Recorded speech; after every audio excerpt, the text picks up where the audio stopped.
देखिए सीटेट के एग्ज़ाम में एक अच्छी चीज़ होती है और वो अच्छी चीज़ ये है कि कुछ चीज़ें ऐसी होती हैं जिसको आप अगर आप जनरलाइज़्ड वे में समझ लेंगे तो उसका आपको आंसर करने में बहुत आसानी होगी।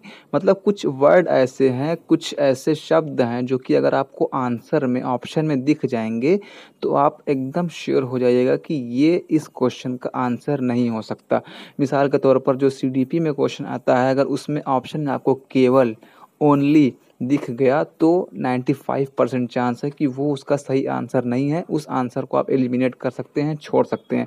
तो अगर आपको सीडीपी के क्वेश्चन में कभी भी ऑप्शन में आपको केवल या ओनली मिल गया तो उसको आप एलिमिनेट कर सकते हैं, छोड़ सकते हैं। वो सही आंसर ज़्यादातर केसेस में नहीं होता है। अब अगर आपको ऑप्शन दिखे कि बच्चों को जो है वो कंपटीशन के लिए तैयार किया जा रहा है, बच्चों से स्ट्रिक्ट रूल फॉलो करवाया जा रहा है, बच्चों को जो है वो डाँटा जा रहा है, बच्चों के साथ मिलकर काम नहीं करा जा रहा है, बच्चों को एक्टिव नहीं रहने दिया जा रहा है, बच्चों को पैसिव रहने दिया जा रहा है। मतलब बच्चे एक्टिव नहीं है, सिर्फ़ टीचर आके बोल के पढ़ा के चला जा रहा है। बच्चों में कॉम्पिटिशन की भावना को जगाया जा रहा है, बच्चों के ऊपर किताब का बोझ लादा जा रहा है, बच्चों से याद करने को कहा जा रहा है, ठीक है? बच्चों को एग्ज़ाम में ज़्यादा नंबर लाने के लिए कहा जा रहा है।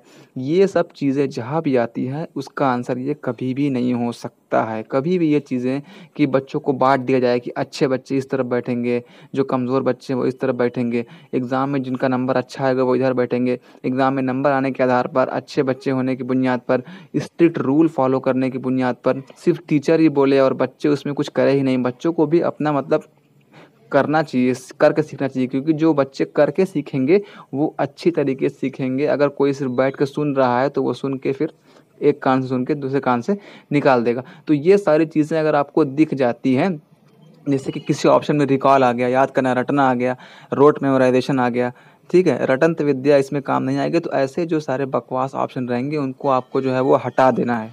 और ऐसे ही एक क्वेश्चन आपका ईवीएस में आता है, उसमें आपको मैप के आधार पर आंसर करना होता है। तो आप एक काम करिएगा कि आप एक गूगल से इंडिया का मैप डाउनलोड कर लीजिएगा और उसको अपना मोबाइल का वॉलपेपर लगा लीजिएगा।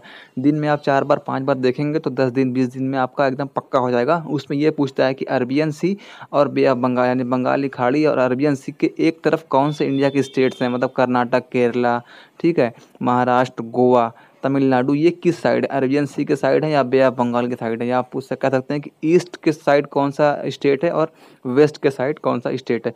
ये चीज़ें आप मैप के आसानी से याद कर सकते हैं, सिर्फ आप वॉलपेपर अगर लगा लें तो आपका काम बन जाएगा।